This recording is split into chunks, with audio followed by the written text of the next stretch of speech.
সাথে সাথে সন্তান একটা পিতার জন্য দুনিয়া আখিরাতের সম্পদ। একটা সন্তান আল্লাহ তাআলা শুধু দিয়েছে তাকে লেখাপড়া শেখায়া সে পরে উপার্জন করবে, বার্ধক্যে বসে বসে খাবো এই জন্য নয়, বরং সন্তান কিভাবে লালন পালন করবে যথাযথভাবে যদি কেউ তার সন্তানকে লালন পালন করে, বলে এই সন্তান ওই অভিভাবকের জন্য দুনিয়া আখিরাত উভয় জাহানে কল্যাণকর হয়ে যায়। এজন্য সন্তান এমন এক নেয়ামত, সাথে সাথে আমানত। বলে এই নেয়ামত আর আমানতের যদি সদ্ব্যবহার করা হয়, ওই সন্তান অভিভাবকের জন্য দুনিয়ায় যেমন কল্যাণকর, আখিরাতেও কল্যাণকর। কিন্তু আফসোসের বিষয়, সময়ের সাথে সাথে আগামী প্রজন্ম যারা নেতৃত্ব দিবে, অধিকাংশ আমাদের চোখে আমরা দেখতেছি, নজরে আসতেছে, অধিকাংশ তরুণ যুবক, এদের মধ্যে আদবের বড় অভাব। ঠিক কিনা বলেন? এর কারণটা কি? এর কারণগুলোর মধ্যে অন্যতম কারণ হলো আল্লাহ তাআলা সন্তান দিয়েছে ঠিক, কিন্তু সন্তানকে আমরা যথাযথভাবে প্রতিপালন করতে পারি নাই। আল্লাহ তাআলা সন্তান দেওয়ার সাথে সাথে প্রতিপালন পদ্ধতি শিখায় দিয়েছে। সন্তানকে দ্বীনের উপরে প্রতিপালন করা, দ্বীনের উপরে সন্তানকে লালন পালন করা ফরজ। এই জন্য সন্তানের তারবিয়ত, সন্তান প্রতিপালন কিভাবে করতে হবে, ইসলাম এমন এক জীবন ব্যবস্থা, আমাদেরকে সন্তান প্রতিপালন পদ্ধতিও ইসলাম শিখায় দিয়েছে। সন্তান প্রতিপালন ইসলাম শিখিয়ে দিয়েছে। আর ইসলামের উপরে সন্তান প্রতিপালন, লালন পালন করা, এটা অভিভাবকের জন্য ফরজ। সন্তানকে দ্বীনের উপরে লালন পালন করা কি? জবান খুলে কোন তো? ফরজ। ফরজ কি? জোরে বলেন। ফরজ। আল্লাহ তাআলা কোরআনুল কারীমের মধ্যে বলেন, ইয়া আইয়ুহাল্লাযীনা আমানু কু আনফুসাকুম ওয়া আহলিকুম নারা। আল্লাহ তাআলা বলেন, হে ঈমানদারেরা, নিজে জাহান্নামের আগুন থেকে বাঁচো, অধীনস্থদের বাঁচাও। ঈমানদারদের উপরে আল্লাহ তাআলার দুইটি আদেশ এই জায়গায়। এক নাম্বার, ও ঈমানদারেরা, নিজে জাহান্নামের আগুন থেকে বাঁচো। কিভাবে বাঁচবো? বলে ঈমান এনেছো, নেক আমল করার মাধ্যমে নিজেকে জাহান্নাম থেকে তুমি বাঁচাও। অধীনস্থদের কিভাবে বাঁচাবো? বলে দুনিয়াতে কোনো মানুষ তো এই ক্ষমতা রাখে না যে সে আরেকজন মানুষকে জাহান্নাম থেকে বাঁচাবে। বলেন তো, দুনিয়ার কোনো মানুষের এই ক্ষমতা আছে নাকি যে সে ইচ্ছা করলে আরেকজন মানুষকে জাহান্নাম থেকে বাঁচাতে পারে? এই ক্ষমতা দুনিয়ার মানুষের আছে? জোরে বলেন, আছে? নাই। তবে দুনিয়ার মানুষ তার সর্বোচ্চ চেষ্টার মাধ্যমে জাহান্নাম থেকে বাঁচানোর পদ্ধতি অবলম্বন করতে পারে। আল্লাহ তাআলা হলো হেদায়েতের মালিক। দুনিয়ার কোন ব্যক্তি, কোন মানুষকে আল্লাহ তাআলা হেদায়েত দেওয়ার, নেওয়ার, জাহান্নামে দেওয়ার, জান্নাতে নেওয়ার যোগ্যতা দেয় নাই। বরং হেদায়েতের মালিককে। জবান খুলে কন। তবে হ্যাঁ, মানুষ আল্লাহ প্রদত্ত দায়িত্ব পালনে কোনো কার্পণ্য করতে পারবে না। আমি আপনি আমার আপনার দায়িত্ব পালনের পর হেদায়েত যদি তার নসিবে না থাকে, এর জন্য আল্লাহর দরবারে আমাকে আপনাকে জবাবদিহিতার কাঠগড়ায় দাঁড়ানো লাগবে না। ইসলাম যেই পদ্ধতি আমাকে জানিয়ে দিয়েছে সন্তান প্রতিপালনের, ওই পদ্ধতিতে আমি আমার চেষ্টা, প্রচেষ্টা আন্তরিকতার সাথে করেছি। তবে হেদায়েত হয় নাই, এক্ষেত্রে আমার দায়বদ্ধতা নাই, কারণ আমি আমার চেষ্টায় কোনো ত্রুটি রাখি নাই। হযরত নূহ আলাইহিস সালাম ৯৫০ বছর দাওয়াত দিয়েছেন। কয়শো বছর? ৯৫০ বছর। ওনার কথায় মাত্র অল্প কিছু মানুষ ঈমান আনছে। আফসোস, ওনার সন্তানটা পর্যন্ত ঈমান আনে নাই। যখন আল্লাহ তাআলার পক্ষ থেকে চূড়ান্ত গজবের খবর আসলো, পানি উদ্গীরণ শুরু হলো জমিন থেকে, নৌকা চলা শুরু হইল, নূহ আলাইহিস সালাম ছেলেরে বলে, সন্তান নৌকায় ওঠো। এর মাধ্যমে এই কথাও বলতেছে, এত মেহনত করলাম, ইমান তো আনলা না, পানি তো শুরু হয়ে গেছে, তুমি ইমান আনো, নৌকায় ওঠো। কারণ নৌকায় তো শুধুমাত্র তারাই ছিল যারা ইমানদার। কিন্তু নূহ আলাইহিস সালামের সন্তান এই প্রস্তাব গ্রহণ করলো না, নৌকায় উঠলো না। সে বলল, পিতা আমি ওই উঁচু পাহাড়ের চূড়ায় চলে যাব, পানি আমারে ছুঁইতে পারবে না। আফসোস, পয়গম্বর নূহ আলাইহিস সালামের সন্তান ঈমান আনে নাই। বলেন তো, ঈমান আনানোর জন্য অথবা আল্লাহ প্রদত্ত যেই দায়িত্ব ছিল, নূহ আলাইহিস সালাম এই ব্যাপারে কোনো ত্রুটি করেছে নাকি? এই কারণে আল্লাহ তাআলা কিয়ামতের দিন নূহ আলাইহিস সালামকে বলবে না, ও পয়গম্বর, কেন আপনার সন্তান ঈমান আনলো না, কেন আপনার সন্তান ঈমান আনলো না? এই কারণে কিয়ামতের দিন নূহ আলাইহিস সালামকে আল্লাহ জিজ্ঞাসা করবে না। হযরত লূত আলাইহিস সালাম স্ত্রীকে দ্বীনের পথে আনার চেষ্টা কম করেন নাই, কিন্তু হেদায়েত নাই, গজবে পতিত হলো। কিয়ামতের দিন আল্লাহ তাআলা লূত আলাইহিস সালামকে জিজ্ঞাসা করবে না, পয়গম্বর আপনার স্ত্রী কেন ঈমান আনলো না, জবাব দেন। জিজ্ঞাসা করবে না, কারণ কি? জিজ্ঞাসা না করার কারণ হলো লূত আলাইহিস সালাম তার চেষ্টা প্রচেষ্টায় কোনো কমতি রাখেন নাই, দায়িত্ব পালনের ক্ষেত্রে কোনো কমতি রাখে নাই। কিন্তু হেদায়েতের মালিক কে? আল্লাহ। আমাদের দেশে এমনও মানুষ আছে, এরা বলে যে আমাদের কাছে আসো, আমার দরবারে আসো, এবং তাদের বক্তব্য সুস্পষ্ট, এটা বলে আখেরাতে জান্নাত পেতে হলে মুসলমান ইমানদার হওয়া লাগে না। নাউজুবিল্লাহ বলে। অনেকে হয়তো জানেন সেই দরবারগুলোর নাম, আমি বললাম না, জানা আছে কম বেশি সবার। তাদের আকীদা এটা যে আমাদের এখানে যারা আসে এবং তারা ভিন্ন ধর্মাবলম্বীদের বলে, তাদের বিশ্বাস এইটা যে জান্নাতে যাওয়ার জন্য ঈমান আনার প্রয়োজন নাই। তার মানে তারা বলতে চায়, আমার কাছে আসো, আমার কাছে হেদায়েত আছে, আমি জান্নাত দেওয়ার ক্ষমতা রাখি। অথচ আল্লাহ তাআলা যদি এই দুনিয়ায় একজন মানুষকে হেদায়েতের মালিক বানাইতেন, তিনি হতেন আমার আপনার নবী মুহাম্মাদুর রাসূলুল্লাহ সাল্লাল্লাহু আলাইহি ওয়াসাল্লাম। অথচ আল্লাহ তাআলা আমার আপনার নবীকেও হেদায়েত দেওয়ার ক্ষমতা দেন নাই। নবীজির হেদায়েত দেওয়ার ক্ষমতা আছে, আল্লাহ দেয় নাই। রাসূলুল্লাহ সাল্লাল্লাহু আলাইহি ওয়াসাল্লামের চাচা আবু তালেব নবীজি সাল্লাল্লাহু আলাইহি ওয়াসাল্লামকে কত ভালোবাসতেন, কত মহব্বত করতেন। ঐতিহাসিকেরা লিখে, আবু তালেব মুহাম্মাদুর রাসূলুল্লাহ সাল্লাল্লাহু আলাইহি ওয়াসাল্লামকে তার নিজ সন্তানের চাইতেও বেশি ভালোবাসতেন। সাউন্ডটা একটু বাড়ান, ইজি টানে না কেন সাউন্ড? এমনি আওয়াজ তো ভালো হচ্ছে, বাড়ান মনিটরের আওয়াজটা। আবু তালেব আমার আপনার নবীজিকে কত ভালোবাসতেন। ঐতিহাসিকরা বলে আবু তালেব তার সব সন্তানের চাইতে আমার আপনার নবীকে বেশি ভালোবাসতেন। আবু তালেব যতদিন পর্যন্ত দুনিয়ায় ছিলেন, কাফেররা আমার আপনার নবীজির উপরে সর্বোচ্চ ধরনের কোনো আক্রমণ করার দুঃসাহস করতে পারে নাই। নবীজির দাওয়াতি কাজে, আমার আপনার নবীর দাওয়াতি কাজে আবু তালেব কেমন যেন নবীর সামনে কাফেরদের থেকে ঢাল হয়ে দাঁড়ায়া ছিল।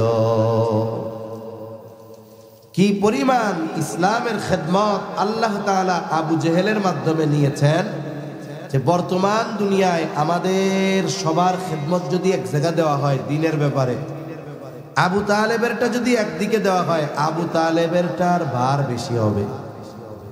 এজন্য আমরা অনেক সময় বুঝি না, কিছু সময় দ্বীনের খেদমত করতে পারলে নিজে মনে করি, হায় রে, আমার চাইতে বড় দ্বীনের খেদমত কে আর করে।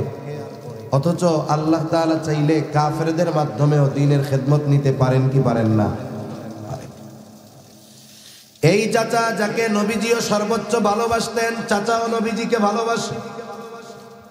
আবু তালেব জীবনের অন্তিম সময় উপস্থিত, বোঝা যায় আর বেশি সময় মনে হয় দুনিয়ায় থাকবে না। নবীজি চাচার মাথার পাশে দাঁড়ায় বলে, চাচা আপনি শুধু বলেন লা ইলাহা ইল্লাল্লাহ, আর কিছু বলা লাগবে না। বাকি বিষয়ের জন্য আমি কিয়ামতে আল্লাহর কাছে আপনার জন্য সুপারিশ করব। ঐতিহাসিকরা বলেন, চেহারার ভাবে মনে হয় এই বুঝি মুখ দিয়া কালিমা পাঠ করে ফেলে।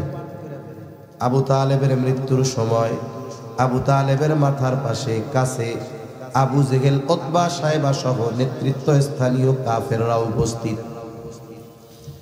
যখন বুঝতে পারলো এই বুঝি আবু তালেব বলে ফেলে লা ইলাহা ইল্লাল্লাহ, আবু জেহেল, উতবা, সাইবা বলে, ও আবু তালেব, আপনি আমাদের নেতা, আমরা সবাই আপনাকে সম্মান করি, আপনাকে শ্রদ্ধা করি, বীর পুরুষ বলে অভিহিত করি। মৃত্যুর পূর্ব মুহূর্তে আপনি যদি আপনার বাপ দাদার ধর্মের মুখে চুনকালি দিয়া মুহাম্মাদের নতুন ধর্ম গ্রহণ করে দুনিয়া থেকে বিদায় নেন, তাইলে মানুষ আপনারে গালি দিবে, মানুষ আপনারে কাপুরুষ বলবে।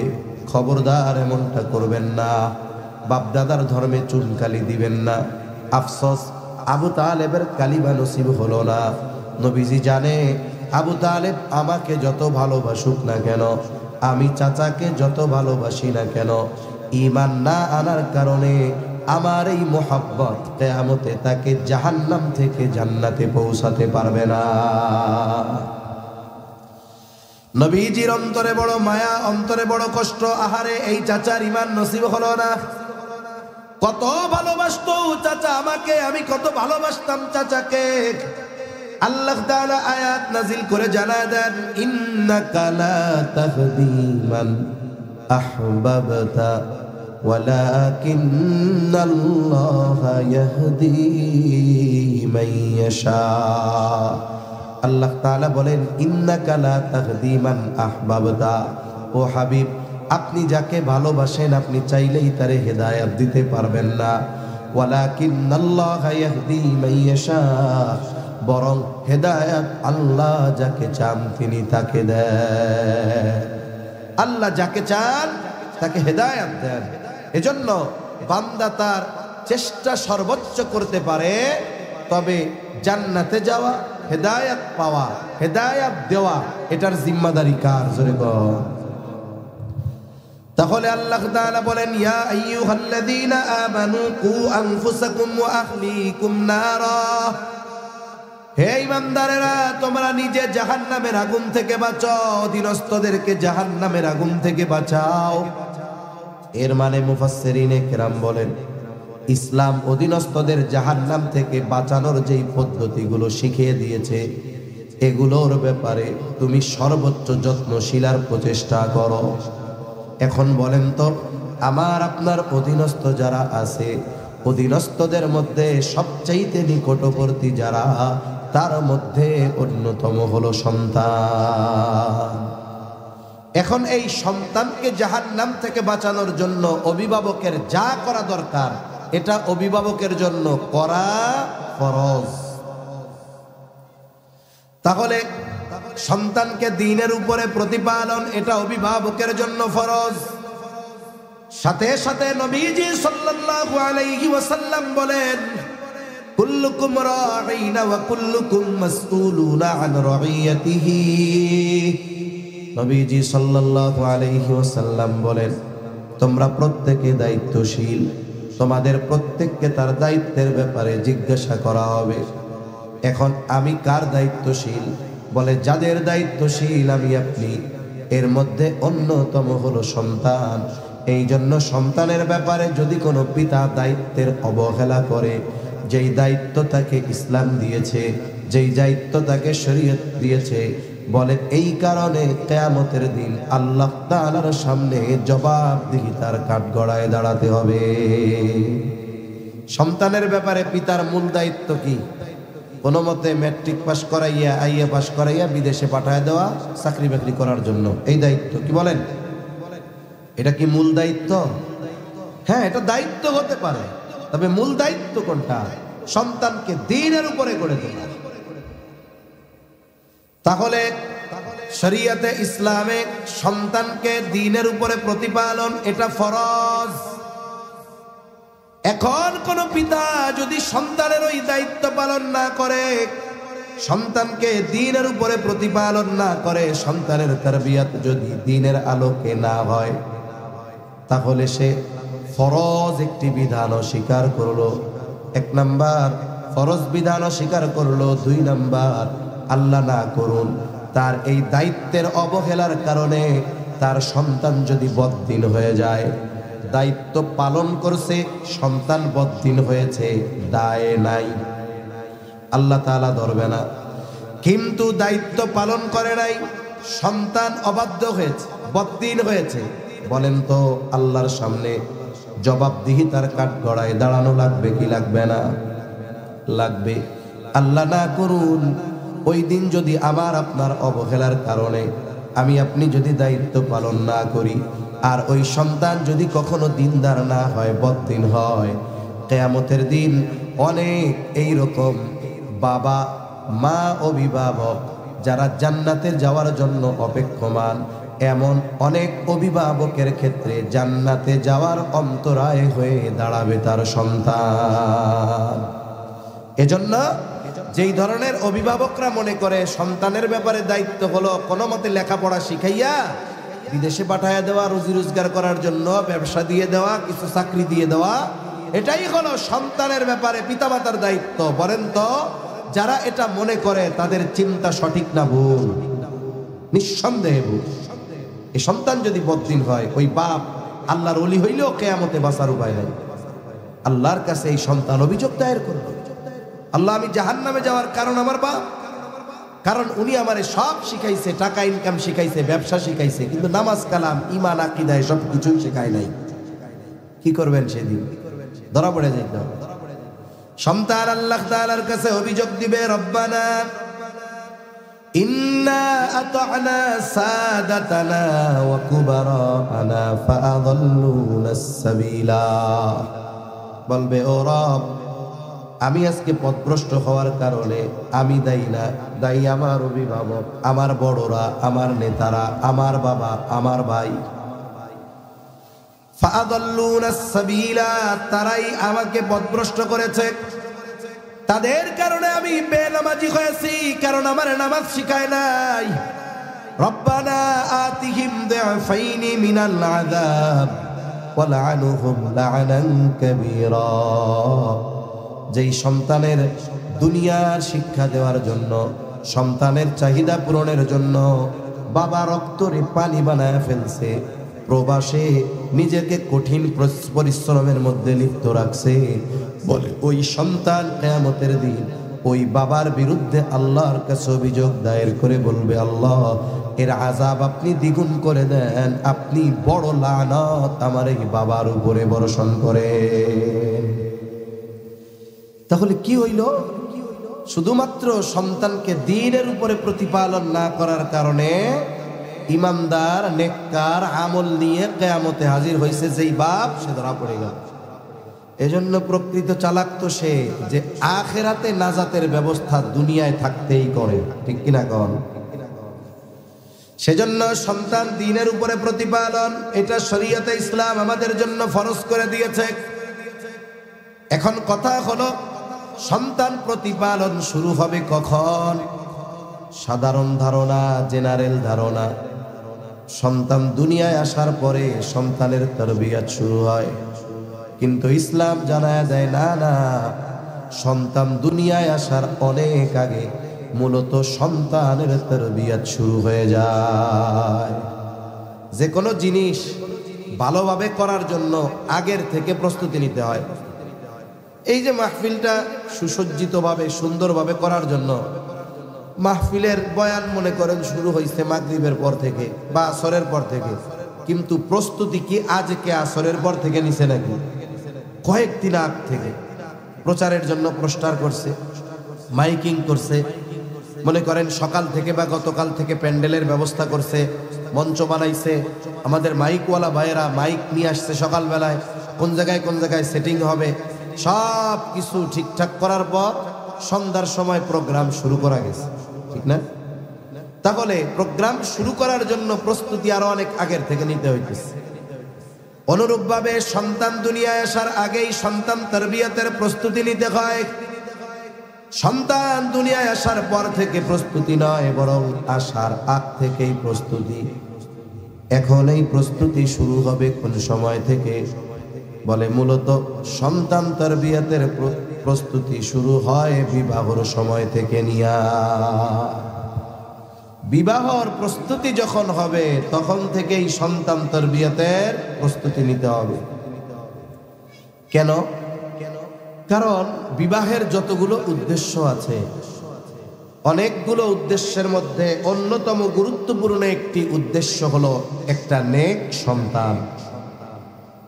অনেক মানুষ আছে, তারে যদি বলা হয় অথবা এই খবরে সে নিশ্চিত হয় সে বিয়া করবে, কিন্তু তার পোলাপান হবে না, সে যদি নিশ্চিত হয়, এইরকম অনেক মানুষ পাওয়া যাবে, 90%-এর বেশি। ও যদি জানে এই মেয়ে বন্ধা, বিবাহের পরে কোনোদিন সন্তান হবে না, চেহারা যত সুন্দর হোক, টাকা পয়সা যত বেশি থাক, সে যতই উচ্চবংশীয় হোক, যদি জানতে পারে যে সন্তান হবে না, বিয়ে করবে? করবে কেউ?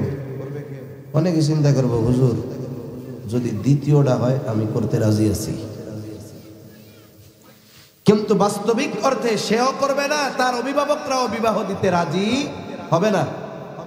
কিন্তু ক্ষেত্র যদি ভিন্ন হয় সেটা ভিন্ন বিষয়, কিন্তু স্বাভাবিকভাবে কেউ রাজি হবে না। কেন? কারণ বিবাহের যতগুলো উদ্দেশ্য আছে, ঈমান, আমল, হেফাজত, এগুলো তো আছে।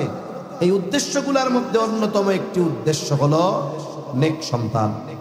সে চিন্তা করবে, দূর মিয়া, বিয়া করলাম, দুনিয়ায় তো চিরদিন থাকবো না, দুনিয়া থেকে যাওয়ার পরে যদি দোয়া করার একটা মানুষ দুনিয়ায় না রাইখা যাইতে পারি, তাইলে বিয়া কইরা লাভ কি? ঠিক না? নেক সন্তান। এখন সন্তান নেক হয় কেমনে? আল্লাহ রাসূল সাল্লাল্লাহু আলাইহি ওয়াসাল্লাম তো ১৫০০ বছর আগে সমাধান দিয়ে গেছেন। তবে আধুনিক চিকিৎসা বিজ্ঞান কি বলে?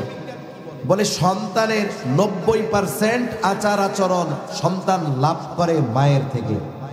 বাবা যারা, এরা পরিশ্রম করে, রক্ত পানি করে, উপার্জন করে সন্তানের ভালো খাবার, পোশাক, বাসস্থান, ভালো প্রতিষ্ঠানে পড়ানোর ব্যবস্থা করতে পারে, কিন্তু প্রকৃতপক্ষে এই সন্তানের আখলাক গড়ে উঠে মায়ের কারণে। আজকে আধুনিক বিশ্বের চিকিৎসকেরা একথা স্বীকার করতে বাধ্য যে হ্যাঁ, যে সন্তানের ৯০% আচার আচরণ এটা মায়ের থেকে আসে। এখন বলেন, মা যদি বদ্দিন হয় তাইলে মায়ের আচরণ সন্তান পাবে, মা যদি দিনদার হয় মায়ের আচরণ সন্তান পাবে। এর সলিউশন নবীজি ১৫০০ বছর আগে দিয়ে গেছে। এজন্য নবীজি সাল্লাল্লাহু আলাইহি ওয়াসাল্লাম জানায় দিয়েছেন, 4টি জিনিস দেখে বিবাহ করা হয়। এই কয়টা পর্যন্ত করবে? হ্যাঁ, এখানে নামাজ কয়টা? ওই জায়গায় নামাজ কয়টা? ওইখানে নামাজ, আজান হচ্ছে ওইখানে নামাজ কয়টা? আপনাদের এখানে 7:15 না? আচ্ছা,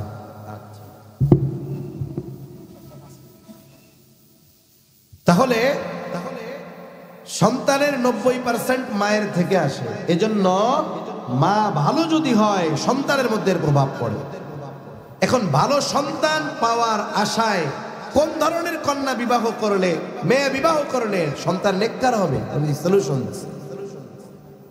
নবীজি বলেন, তুনকাহুল মারআতু লিআরবাঈন, 4টি জিনিস দেখে কন্যা বিবাহ করা হয়, মেয়েদের বিবাহ করা হয়। 1 নাম্বার, তার সৌন্দর্য দেখা হয়, সম্পদ দেখা হয়, এরপরে তার বংশ দেখা হয়। 4 নাম্বার, দিনদারিত্ব দেখা হয়। তবে নবীজি দিনদারিত্বের ব্যাপারে বলেন, ফাযফার বিযাতিদ্দীন, তোমরা দিনকে প্রাধান্য দাও। বাকি 3টা আছে, দিনদারিত্ব নাই, ধারে কাছে ভিড়ো না, কিন্তু দিনদারিত্বে কমতি নাই। চেহারা সুন্দর একটু কম, শ্যামলা বর্ণের, টাকা পয়সা কম, বংশ অনেক উচ্চ না, যদি বিবাহ হয়ে যায় সবর করো, আশা করা যায় ওই দিনদার মেয়ের গর্ভে আল্লাহ এমন সন্তান দিবে যেটা মা বাবার চক্ষু শীতলকরণের কারণ হবে। তাহলে মূল কথা হলো, সন্তান তারবিয়াতের প্রথম ধাপ হলো একজন দিনদার মেয়ে বিবাহ করা। প্রসিদ্ধ একটি ঘটনা আছে, হযরত ওমর রাদিয়াল্লাহু তাআলা আনহু ওনার কাছে একদিন এক লোক গেছে, খলিফাতুল মুসলিমিন, আমার সন্তান আমার হক আদায় করে না, আপনি একটু তারে কোন। ওমর রাদিয়াল্লাহু তাআলা আনহু ছেলেটারে বলে, কি ব্যাপার, তুমি তোমার বাবার হক আদায় করো না কেন? ছেলেটা এবার বলে, খলিফাতুল মুসলিমিন, হক কি শুধু পিতা আমার কাছে পাবে, আমি কি পিতার কাছে কোনো হক পাবো না? প্রসিদ্ধ ঘটনা, হযরত ওমর রাদিয়াল্লাহু তাআলা আনহু বলেন, হ্যাঁ, প্রত্যেকটা সন্তান তার পিতার কাছে কিছু হক পাও না। হকগুলো কি? তিনি সর্বপ্রথম এবং প্রধান হক হিসাবে বলেন, প্রত্যেকটা সন্তানের তার পিতার কাছে অন্যতম হক হলো একজন দিনদার মা। এখন পোলার মা আগে না পোলা আগে? কথা বুঝে নেই। সন্তান আগে না মা আগে? সন্তান দুনিয়া আসার আগে সন্তানের, অনাগত সন্তানের একটা হক বাকি থেকে যায়, বলে এটা হলো একটা নেককার মা। এজন্য সন্তান তারবিয়াতের অন্যতম প্রথম ও প্রধান ধাপ একজন নেককার মায়ের ব্যবস্থা করা। 2 নাম্বার, বিবাহ শাদী কমপ্লিট, এবার নেক সন্তানের জন্য আল্লাহ তাআলার কাছে দোয়া করা। ইব্রাহিম আলাইহিস সালাতু ওয়াস সালাম নেক সন্তান চেয়ে আল্লাহ তাআলার কাছে দোয়া করেছে। এই জন্য নেক সন্তান চেয়ে দোয়া করা এটা পয়গম্বর আলাইহিস সালামের আমল। ইব্রাহিম আলাইহিস সালাম দোয়া করেছে, রব্বি হাবলি মিনাস সলিহিন, রব আমাকে একটা নেককার সন্তান দান করেন। রব্বি হাবলি মিনাস সলিহিন, নেক সন্তান আমারে দেন। হযরত জাকারিয়া আলাইহিস সালাম, উনি বৃদ্ধ হয়ে গেছে, ওনার স্ত্রীও বন্ধা, উনি সুনিশ্চিত কোনোদিন সন্তান হবে না জাগতিক হিসাবে। জাকারিয়া আলাইহিস সালাম দোয়া করছে, রব্বি হাবলি মিন লাদুনকা যুররিয়াতান তাইয়্যিবাহ, আয় আল্লাহ আমাকে একটা পবিত্র সন্তান আপনি দান করেন। আল্লাহ তাআলার কাছে দোয়া কবুল হয়ে গেছে। উনি বৃদ্ধ, স্ত্রী বন্ধা, দোয়া কবুল করে সন্তান যিনি দান করেছেন তিনি কে? ইব্রাহিম আলাইহিস সালামের দোয়া কবুল হয়ে গেছে। আল্লাহ তাআলা বলেন, ফাবাশশারনাহু বিগুলামিন হালিম, আমি তাকে একজন সহনশীল সন্তানের সুসংবাদ দিলাম। তার মানে সন্তান নেককার হওয়ার পেছনে সন্তানের মা বাবার দোয়ার বড় প্রভাব থাকে। এজন্য যাদের সন্তান হয় নাই তারা তো নেক সন্তান চেয়ে আল্লাহ তাআলার কাছে দোয়া করবে, এটাই করণীয়। কারণ সন্তানের জন্য মা বাবার দোয়া এটা সন্তানের জীবনের অন্যতম পাথেয়। এই দুটা হলো সন্তান দুনিয়ায় আসার আগে পক্ষে করণীয়। এবার সন্তান যখন দুনিয়ায় ভূমিষ্ঠ হবে তার জন্য কি করব? প্রথমে তো কিছু হুকুক আছে সন্তানের, সেই হকগুলো আদায় করব। এরপরে সন্তান যখন একটু বড় হবে, 3-4 বছর বয়স, এই সময় থেকে সন্তানের সাথে কিছু করণীয় বিষয় আছে। 1 নাম্বার, ওই শিশু বাচ্চা 3-4 বছর বয়স যেই সন্তান, ওই সন্তানের অন্তরে ঈমান আর তাওহীদকে সুদৃঢ়করণের ব্যবস্থা করতে হবে। 3-4 বছর বয়স, হুজুর এই পোলায় ঈমান, আকীদা, তাওহীদ এগুলোর কি বুঝবে? অনেক প্রশ্ন করতে পারে না? মাসুম বাচ্চা, ঈমান, আকীদা, তাওহীদ এগুলোর সে কি বুঝবে? কিছু বুঝার দরকার নাই। আপনি ছোট থাকতেই আল্লাহর সাথে তার পরিচয় ঘটায়া দেন। কেমনে ঘটাবেন? গল্পের মাধ্যমে আল্লাহর পরিচয় তার সামনে তুলে ধরেন। আমাদের দেশে ছোট ছোট বাচ্চারা, এই মোবাইলের জামানায়ও ছোট ছোট বাচ্চাদের যদি গল্প বলা হয়, ওরা আগ্রহের সাথে গল্প শুনে। আপনি রাতের বেলা বাচ্চাটার পাশে নিয়ে শুইছেন, এখন বাচ্চা বলে, আব্বু একটা গল্প কও। আমরা কি গল্প বলি?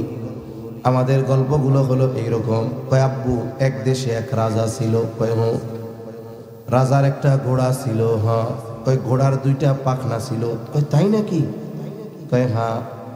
জানো আব্বু, এই ঘোড়া হাঁটে না, এই ঘোড়া ওড়ে। এখন আব্বু প্লেনের মতো? কয় হ্যাঁ। বলেন তো এই ধরনের ঘোড়া গোটা দুনিয়ায় 2-1টা দেখছেন নি আপনারা? তা গল্প যা বলতেছে সত্য না মিথ্যা? মিথ্যা কথা। শিশু হৃদয় পাথরের মতো, বলে ওইখানে যা একবার লেখা হয়, যা একবার বিশ্বাস করে মুছে যায় না। আপনি এই ঘোড়ার ডিমের গল্প না শোনায়া যদি ছেলেটারে বলতেন, বাবু জানো এই দুনিয়ায় একদিন আমরা কেউ ছিলাম না, আজকে তোমার বয়স 3 বছর 4 বছর আগে তুমি কিন্তু দুনিয়ায় ছিলা না। আল্লাহ তাআলা তোমাকে আমাকে বানাইছেন, তুমি যেমন ছিলা না আমিও তেমন থাকবো না। ও আব্বু জানো এই দুনিয়া এটা আমাদের আসল বাড়ি না, আল্লাহ অল্প দিনের জন্য আমাদের বেড়াইতে পাঠাইছে, কিছু ভালো কাজ করতে বলছে। আমরা যদি ভালো কাজ করি আবার আল্লাহ আমাদের নিয়ে যাবে, আমাদেরকে অনেক জান্নাত দিবে। বলে তোমার দুনিয়ায় যা মন চায় আব্বু তো অনেক সময় দিতে পারে না, কিন্তু আল্লাহ সব তোমারে দিবে। এইভাবে যদি আল্লাহর পরিচয় আপনি আমি আমার আপনার ভাষায় গল্পে বাচ্চার অন্তরে আল্লাহর পরিচয় ঢুকায় দিতে পারি, ওই বাচ্চার সাথে আল্লাহর সাথে একটা কানেকশন হয়ে যাবে। আপনি বাচ্চারে বলেন, ও বাবু জানো আমি যা তোমারে দেই আমি তো দিতে পারি না, আল্লাহ দেয় এরপরে দেই। এখন তোমার যদি কিছু মন চায় তুমি আমার কাছে চাওয়ার আগে আল্লাহর কাছে চাইবা, তাহলে দেখবা আল্লাহ হয়তো এটা আমাকে দেওয়ার সুযোগ দিছে আর আমি তোমারে দিতে পারবো। এই যে ছোট বাচ্চা শিশু মননে এই বিশ্বাস গেঁথে গেল, আমার আব্বু আমারে দিতে পারে না যতক্ষণ না দেওয়ার তৌফিক না দেয় কে। এইভাবে গল্পের মাধ্যমে আমরা আমাদের শিশু বাচ্চার অন্তরে আল্লাহ তাআলার পরিচয় ঢুকায়া দিতে পারি, শিখাতে পারি। কিছু চাইলে আল্লাহর কাছে চাইবা, এই শিক্ষাগুলোই তার ঈমান আর তাওহীদকে তার অন্তরের মধ্যে সুদৃঢ় করবে। এরপরে 2 নম্বর বিষয়, যেহেতু সময় কম আলোচনা লম্বা নয়, 2 নম্বর বিষয় সন্তানকে আদব শেখাতে হবে, উত্তম আখলাক গড়ে তুলতে হবে। এখন সন্তানকে যদি আমি উত্তম আদর্শের আলোকে গড়ে তুলতে চাই তাহলে অবশ্যই অবশ্যই আমাকে আপনাকে উত্তম আদর্শওয়ালা হতে হবে। আমি মিথ্যা কথা বলি, আমার ছেলেরে আমি বাইজিদ বুস্তামির মতো সত্যবাদী বানাইতে চাই, এটা খুব কঠিন ব্যাপার। আল্লাহ চাইলে সম্ভব, তবে বাস্তবতা কি এটা খুব কঠিন। সেজন্য সন্তানরা অনুকরণ প্রিয়। আমরা চাই যে সন্তান আমার বড়দেরকে শ্রদ্ধা করবে, দেখা হলে সালাম দিবে। এখন এই সন্তানরে দিয়ে সালাম দেওয়াবো কেমনে? বলে পিটাইয়া কাজ হবে না। শিশু বাচ্চারা অনুসরণ প্রিয়। আমি আপনি যদি ওকে বারবার সালাম দেই তাহলে এক সময় ও সালাম দেওয়ায় অভ্যস্ত হয়ে যাবে। অনেক সময় আমাদের অনুযোগ থাকে, ছোটরা সালাম দেয় না। অনেকের আবার অ্যালার্জিও থাকে, যেই যে মাদ্রাসার ছাত্র রাস্তা দিয়ে গেল সালাম দিল না কেন, হুজুরের কাছে বিচার দিছে, ছাত্ররে শাসাইছে। এখন হুজুর শাস্তি দিছে, যাই অমুক মুরব্বীর সাথে দেখা হয়েছে সালাম দাও নাই কেন, কালকে থেকে সালাম দিবা। শাসন করার পরে ওই বাচ্চা ওই মুরব্বীকে সালাম দিবে, ঠিক না? দিবে। তবে আসসালামু আলাইকুম মুখ দিয়া বলবে আর মনে মনে বলবে আল্লাহ এটা মরে না কে, ওইটা কালকে আমার বিচার দিয়ে আমার খাওয়াইছে। ঠিক কিনা কর? যদি উনি ধমক না দিয়ে বিচার না দিয়ে আস্তে কইরা মৃদু হাসি দিয়ে ডাক দিয়ে কইতো আসসালামু আলাইকুম হুজুর কেমন আছেন, ছোট বাচ্চা চিন্তা করতো কামটা কেমন হইল, আমি সালাম দিব চাচা রে, দাদা রে, দাদা আমারে সালাম দিয়ে দিব, কাজটা ভালো হয় নাই। 1 দিন 2 দিন 3 দিন 4 দিন 5 দিন লাগুক, আপনি দেন হাসি মুখে সালাম দেন। 7ম দিন কি হবে? বলে আপনি রাস্তা দিয়ে হেঁটে যাবেন, ওই ছোট বাচ্চা মাদ্রাসার মাঠে খেলাধুলা করতেছে, আপনি কিন্তু তারে দেখেন নাই।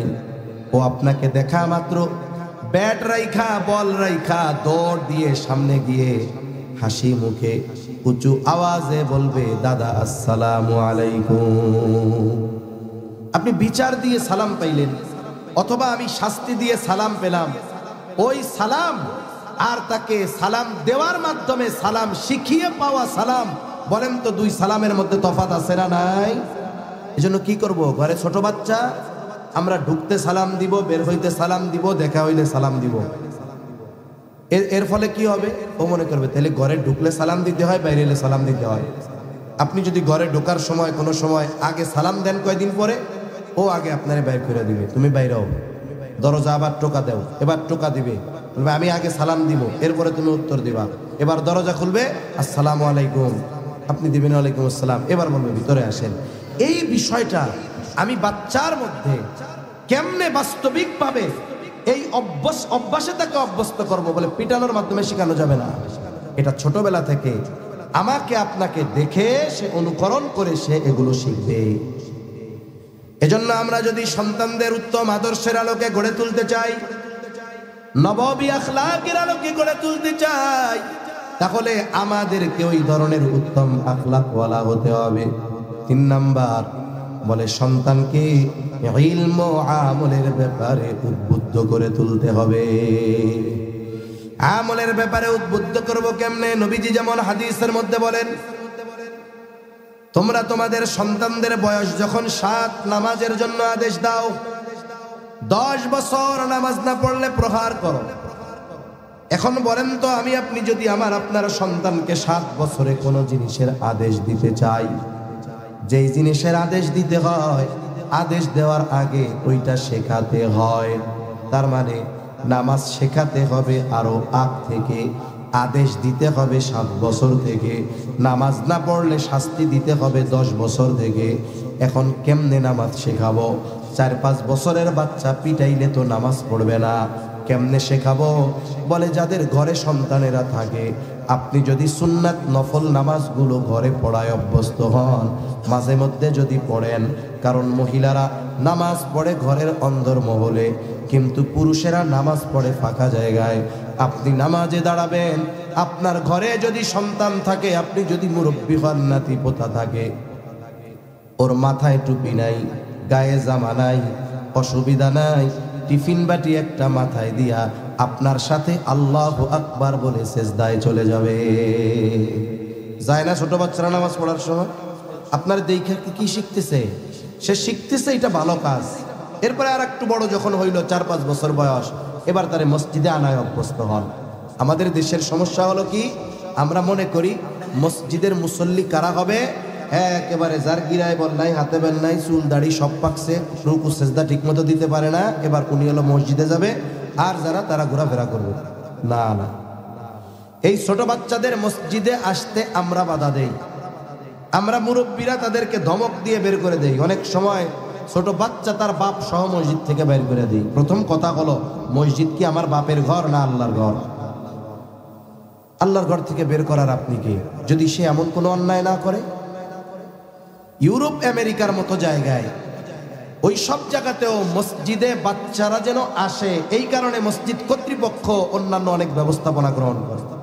মসজিদের সাথে জায়গা আছে পাশে, মসজিদের বাইরে বাচ্চাদের খেলাধুলার জায়গা করে দেয়। অনেক মসজিদে বাচ্চারা গেলে জুস চকলেটের ব্যবস্থা থাকে।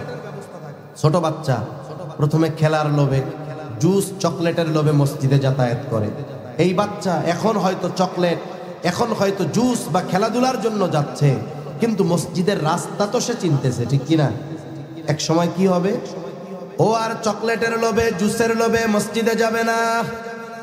ওই সময় যখন সে বুঝবে মসজিদে চকলেট আর জুস পাওয়ার জায়গা নয়, এই জায়গা হলো আল্লাহকে পাওয়ার জায়গা, এইবার সে আর জুস চকলেটের জন্য মসজিদে যাবে না, ওই সন্তান আল্লাহকে পাওয়ার জন্য মসজিদে যাবে। এজন্য মসজিদগুলোর মধ্যে যখন দেখি আমার আফসোস লাগে।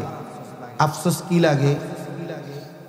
মাঝে মধ্যে ফজরের নামাজ যদি কোনো জায়গায় রাস্তায় পড়ি, অথবা আমার জুমার মসজিদেও পড়ি বা অন্য কোনো জায়গায় পড়ি, মসজিদের মধ্যে কিছু বুড়া মুসল্লি দেখি, 14, 15, 10, 11, 12, 13 বছরের মুসল্লি দেখি না। 50 জন বুড়া মুসল্লি দেখলে আমার যত ভালো লাগে, তার চাইতে যদি 5 জন যুবক দেখি আমার বেশি ভালো লাগে। কিন্তু আফসোস, মসজিদগুলায় সময়ের সাথে সাথে যুবক মুসল্লি, তরুণ মুসল্লি আফসোস কমতেছে, বাড়তেছে না। এর দায়ী আমরা আমাদের সন্তানদেরকে ছোট থেকে মসজিদের রাস্তা চেনানোয় অভ্যস্ত হই নাই। যেই 5 বছরের বাচ্চাকে আজকে আপনি মসজিদ থেকে বের করে দেন, মসজিদে ঢোকার ব্যবস্থা করতেছেন না, তাকে মসজিদের প্রতি আগ্রহী করতেছেন না, এই বাচ্চা যখন 15 বছরের তরুণ হবে, যুবক হবে, তখন 14 গোষ্ঠী ঠ্যাং দইরাও মসজিদে আনা যাবে না। এই দায়িত্বগুলো পালন করা অভিভাবকের জন্য ফরজ। অভিভাবকের জন্য কি, জোরে বলেন? জন্ম পরবর্তীকালীন সময় ঈমান আকীদা, ঈমান আর তাওহীদ তার অন্তরের মধ্যে সুদৃঢ় করা, উত্তম আখলাকের উপরে গড়ে তোলা, 3 নাম্বার ইলম আমলের প্রতি আগ্রহী করে তোলা। এই 3টা কাজ জন্ম পরবর্তীকালীন অভিভাবকের জন্য ফরজ। জোরে বলেন কি? জোরে বলেন ফরজ। কিন্তু আমাদের সমাজ, রাষ্ট্রীয় অবকাঠামো, পারিপার্শ্বিক পরিস্থিতি এমন নয়। ঘরে দিন শেখানো আমাদের দেশের পরিবেশ নাই, অবস্থা ওইরকম নাই। মহিলারা সংসারের কাজ করতে করতে সময় শেষ, পুরুষরা উপার্জন করতে করতে সময় শেষ। এই যে আমার আপনার উপরে যেই ফরজ দায়িত্বটা ছিল সন্তানের ব্যাপারে, এই দায়িত্বটা এই যে জাবালে নূর ইকরা মাদ্রাসা, এরা এই দায়িত্বটা নিয়ে নিয়েছে। এদের মাদ্রাসায় যখন দেওয়া হয়, মাদ্রাসাগুলায় যখন দেওয়া হয়, সন্তান ঈমান আকীদার শিক্ষা অর্জন করে, তার অন্তরে ঈমান আর তাওহীদ সুদৃঢ় হয়।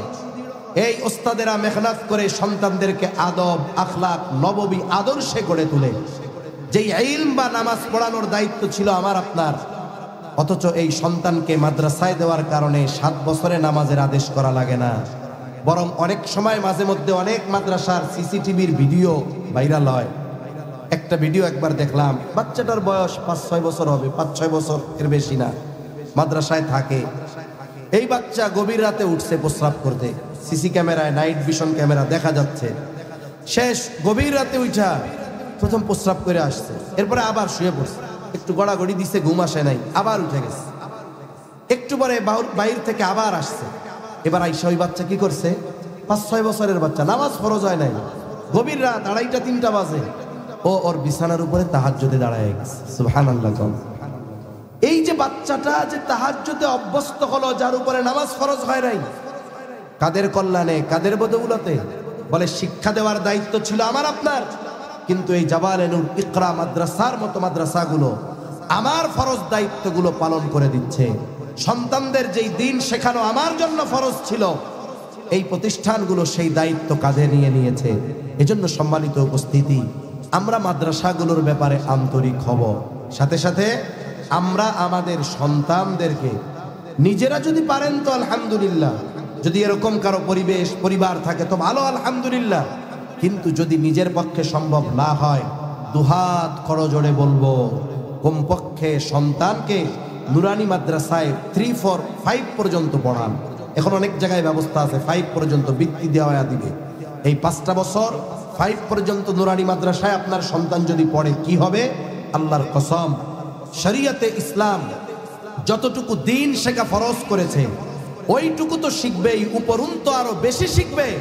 সাথে সাথে ও কোথাও গেলে ইমামতি করতে পারবে, কোনো অসুবিধা নাই। মারা যাওয়ার পরে আমি আপনি অন্য হুজুর ডাকা লাগবে না, ওই সন্তান আমার জন্য দোয়া করবে। আমি আমার বার্ধক্যে যখন উপনীত হব, সন্তান যদি কষ্ট করেও তার উপার্জন করতে হয়, তাহলে এই কষ্টের কারণে বার্ধক্যের সময় সে আমাকে বোঝা মনে করবে না, সে প্রয়োজনে আমাকে নুন দিয়ে হলেও আমাকে খাওয়াবে, আমাকে নেয়ামত বরকত মনে করে আমার খেদমত সে করবে। ঠিক কিনা বলেন? তাহলে সন্তানের দিন শেখাইলে কি পাইলাম? বলে দুনিয়ায়ও কল্যাণ পাইলাম, উপরন্তু কি পাইলাম? পরকালে এই সন্তান আমার আপনার জন্য কল্যাণকর হবে। এজন্য আল্লাহ তাআলা আমাদের সকলকে আমাদের সন্তানগুলো যেই নেয়ামত আল্লাহর পক্ষ থেকে আমানত, এই নেয়ামত আর আমানতের কদর করে ইসলামের যেই সন্তান তরবিয়তের, সন্তান প্রতিপালনের পদ্ধতি আমাদের শিক্ষা দিয়েছে, এই পদ্ধতির আলোকে সন্তানদের গড়ে তোলার তৌফিক আল্লাহ দান করেন। সকলে বলি আমিন। ওয়া আখিরু দাওয়ানা আনিল হামদুলিল্লাহি রাব্বিল আলামিন।